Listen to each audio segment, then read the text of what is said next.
Hello বন্ধুরা, তো আজকে আমরা বানাবো একদম ম্যাগির দারুণ একটা রেসিপি। প্রথমে ম্যাগি লাগবে সেদ্ধ করে রাখা নুন আর জল দিয়ে। তারপর লাগবে কাঁচা লঙ্কা কুচি, আদাকে এরকম লম্বা লম্বা করে কুচি করতে হবে। তারপর লাগবে ধনেপাতা কুচি, রসুন কুচি, অনেকটাই রসুন নিয়েছি, আর নিয়েছি পেঁয়াজ কুচি আর একটা ডিম।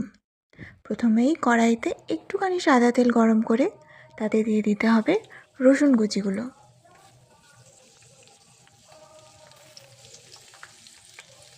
তারপর দিয়ে দিতে হবে আদা কুচিগুলো, দিয়ে ভালো করে ভেজে নিতে হবে।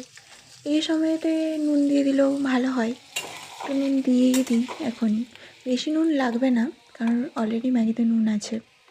তারপর এরকম যখন একদম ব্রাউন হয়ে আসবে আর দারুণ একটা গার্লিকি ফ্লেভারের একটা গন্ধ আসবে, তখনই দিয়ে দিতে হবে কেটে রাখা পেঁয়াজ আর লঙ্কাগুলো।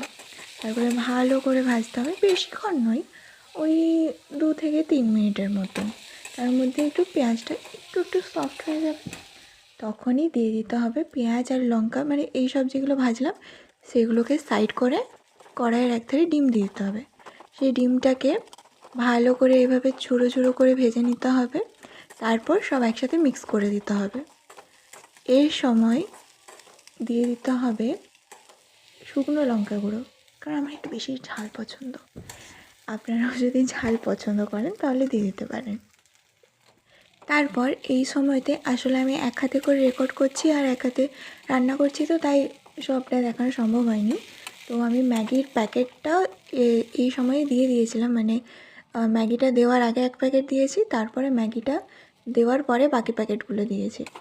তারপর এখানে লাস্টে একদম ধনেপাতা কুচিটা দিয়ে দেব। তারপর একটা প্লেটে নামিয়ে নেব, আর আমাদের ম্যাগি তো রেডি। আর একটু উপরে সোনাই সোহাগের জন্য দিয়ে দিতে হবে টমেটোর সস। এখানে আমি একটু টমেটোর সস দিয়ে দিয়েছি, আপনারাও চাইলে দিতে পারেন। দিয়ে সবকে মিক্স করে দারুণ একদম। আপনারা বানিয়ে অবশ্যই খাবেন আর আমাকে কমেন্টে জানাবেন। অবশ্যই জানাতেই হবে কিন্তু যে কেমন লেগেছে আপনাদেরকে রেসিপিটা। আর এটা এত টেস্টি হয় না, এক দিন তো এরকম বানিয়ে খাওয়াই যায়, তাই না কি? এই নিন, প্রথম বাইটটা আপনাদেরকেই খাওয়াচ্ছি। করুন,